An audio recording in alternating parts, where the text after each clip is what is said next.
I've been working for 13 years in an office and I feel that my job is boring and useless. Well, start with where you are, rather than trying to get away from where you are. You start with always the present moment. I suggest when you travel to work every morning, enter the state of presence rather than drifting off into thinking, so that you're present every moment, whether you're driving or taking public transportation or walk to work. Be there, absolute presence. And when you're at work, do one thing at a time and bring in spacious moments as much as possible. They can only be a few seconds. One spacious breath after you made a phone call, 2 spacious breaths.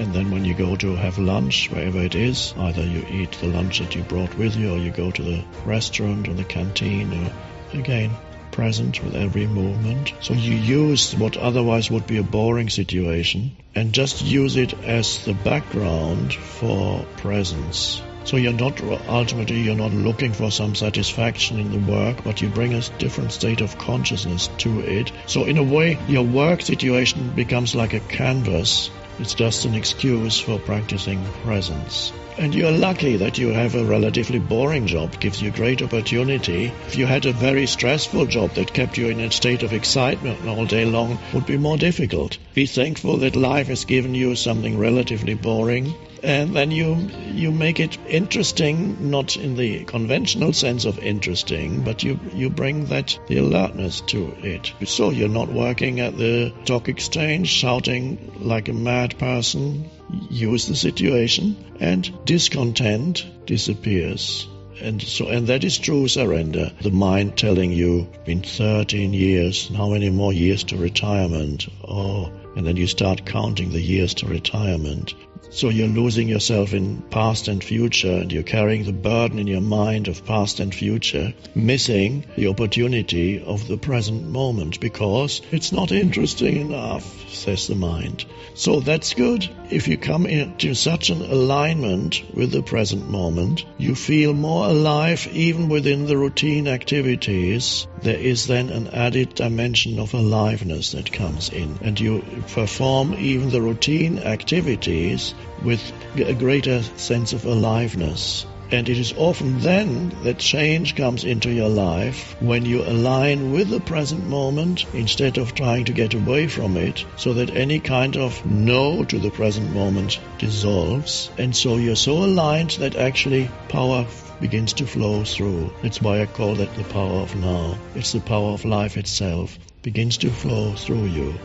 At first it flows into your routine activities, and the way in which you relate to your colleagues at work becomes more present, different, somewhat different. Some people may notice it, others may not. And so the universe or life notices that you are in a different state of consciousness. And often it is then that change comes into your life, either through a chance event or a chance encounter or a sudden idea or realization that comes into your head one morning, in whatever form it comes, or some drastic thing like suddenly your company goes bust. The company that you worked for so long, suddenly they close down. Everybody loses their job. You're free. But you were free already because internally you already became free. So in what way change comes into your life, we don't know. It is much more likely to come in, but you no longer depend on external change for your inner state. That's the main thing, that you don't depend on it anymore. You're already, and even if nothing else came into your life, you would continue practice until your last breath, and your last breath would be a conscious breath, and you would have fulfilled your purpose on this planet in this form, which is to be a vehicle for consciousness, come into this world. You don't need to depend, you don't depend on anything. Change is more likely to come, yes, but the presence practice is not a means to an end. You're not practicing, you say, okay, I'll practice, but if nothing happens within 6 weeks, I'll stop practicing.